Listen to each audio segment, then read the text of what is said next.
The Palestinian journalists who are there have been killed in record numbers. Of course, Piers, you're right. They want to hide what they're doing. There's a consensus among genocide scholars that it's a genocide. There's no justification ever for starving people. Since March the 2nd, to not allow baby formula and diapers in, only a sociopath would support that.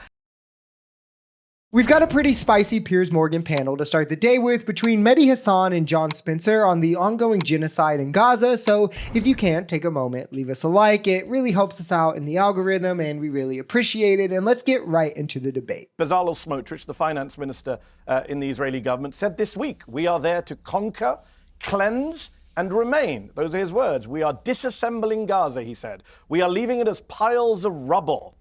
He says, "We're doing something that no one's done in the world before." He bragged out loud, and he said, yes, the Gazans will have to leave. So all of those things are stuff some of us were saying last year. I wish we hadn't been vindicated in this horrific way. The killing is ongoing. The starvation is ongoing. And look, I do hope that a dam is bursting. You mentioned the genocide word. Shmuel Lederman, who is an Israeli researcher of genocide, spent much of 2024 saying it's not a genocide, it's not a genocide. He was interviewed by a Dutch newspaper last week. He said, "I've changed my position. It is a genocide." He said, "In my field, there's a consensus among genocide scholars that it's a genocide." In fact, that Dutch newspaper interviewed 7 leading scholars of genocide. Every single one said, "We think what's happening in Gaza is a genocide." This is along with practically all human rights organizations, as well as countless genocide scholars. Pretty much anyone with an academic understanding of what genocide is stating that this is clearly past that threshold, with now brazen public ethnic cleansing being added to the mix. The ethnic cleansing that, of course, they've done before, but the way that Mehdi mentions here that their government is now openly stating their goal, Trump stating he would aid in their goal. I mean, this is truly what the Israeli agenda always was, what we were saying it was, and October the 7th just gave them the justification they needed to truly put it into action. I mean,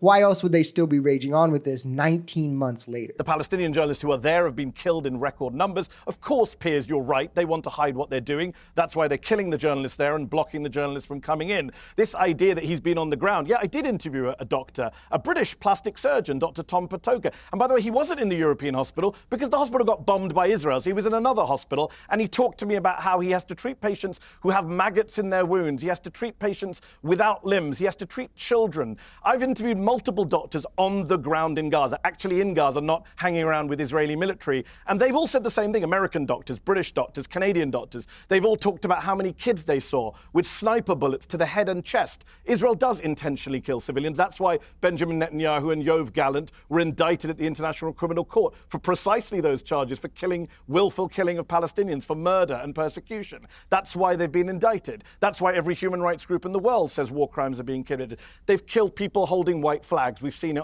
with our own eyes. They've bombed buildings without warning with families inside, like the Al-Dos family that I often cite in October 2023. They've dropped 2,000-pound bombs on refugee camps full of hundreds of people.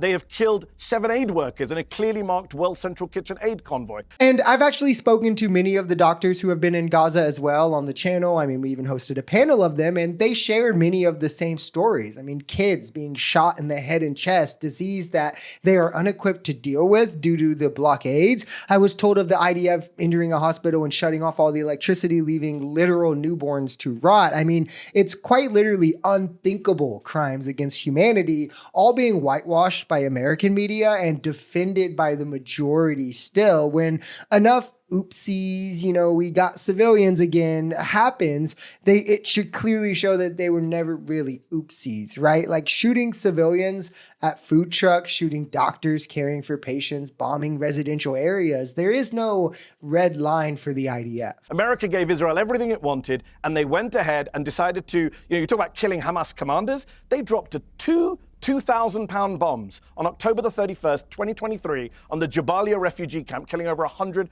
people, to kill one guy, Ibrahim Biari, who wasn't even there, a Hamas commander. They killed over 100 people with 2,000-pound bombs, which incinerate everyone within 100 square feet and damage everyone within 1,000 square feet. That is not targeted warfare. That is not proportionate. That is not legal. And we've seen that play out now over 20 months. And as you said at the start of the show, as I said, the dam is breaking. The Spanish Prime Minister has said Israel is a genocidal state. The Brits, the French, the Canadians that have backed everything Israel done, Britain continues to arm Israel, are saying this is intolerable. Donald Trump, as you've said, Piers, wants this done, wants this over, isn't a fan of Netanyahu. Not that I have any trust in Trump to do any of the right thing.